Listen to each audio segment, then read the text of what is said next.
Happy New Year, guys! Welcome back to my channel. I'm Mark Santos, and in this video, I will show you my new camera, the Canon EOS R6.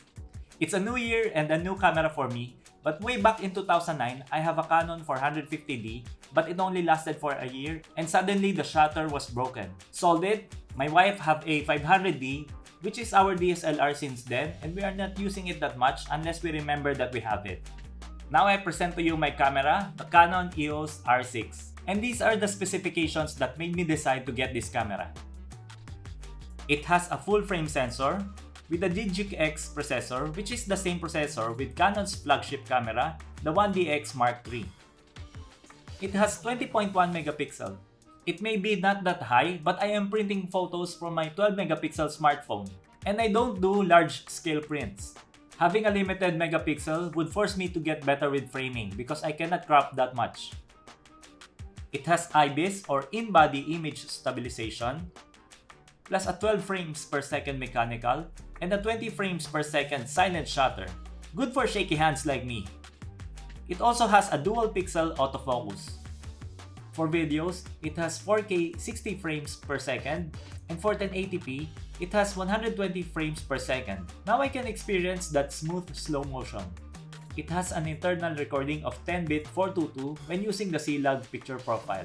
Physically, I did not expect the body to be this light, and that is what you can get from a mirrorless camera. It has a lot of buttons and dials compared to my old camera.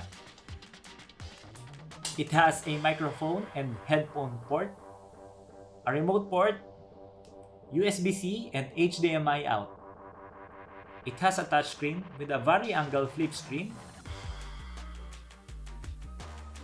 dual SD card slots for redundancy or expansion, something that professionals wanted to make sure that they will not lose anything important in case of an SD card failure. I paired it with the RF 24-105 f4L lens. It has a f4 aperture all throughout the focal range. And having f4 aperture helps you or forces you to be a better photographer. You will learn to adjust in low light or dark situations because of that limit. This lens is surprisingly heavier than the body. And for my first impression when I had the camera, it looks nice, especially the silver edges connecting the lens and the body. But when I hold it to test it out, I find it overwhelming to use coming from using an old DSLR. Making that big leap from 450D to a pro camera, I just don't know what dials I had to adjust. But I maintained my composure and remembered that all I need to do is first to get into that exposure triangle to not mess up the pictures. So I look for the ISO, shutter speed, and aperture adjustment right away. It took some time for me to be familiar with the buttons and dials, but what impresses me most is how simple the menu is. And the touchscreen works smoothly and very responsive. When you turn it off if you need to replace your lens, it closes the sensor to protect it from the outside elements. So what made me decide to get a pro camera?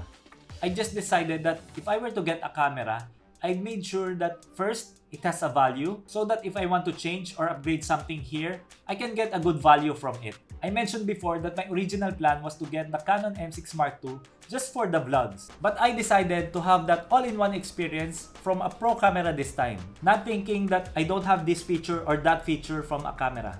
It has everything or more than what I need. And I believe for most photographers, and if you are not making long-form content, this camera is more than enough. Now for me, I will use this as an all-in-one camera for what I am doing here in the channel. For photos, for videos, and for making YouTube videos. And I will have some update as I go to the deep dive experience of this camera. For sure, we will have photo editing coming soon, so stay tuned for that. So that's it for this video. If you have an R6, leave a comment below on what made you decide to get this camera, or how was your experience so far. And if you are looking for a pro camera to get started, you can check this one out. So if you like this video, please hit the thumbs up button, subscribe to my channel if you haven't subscribed yet, and turn on the notification so that you will be notified every time I have a new video. Thank you for watching, and I'll see you next time.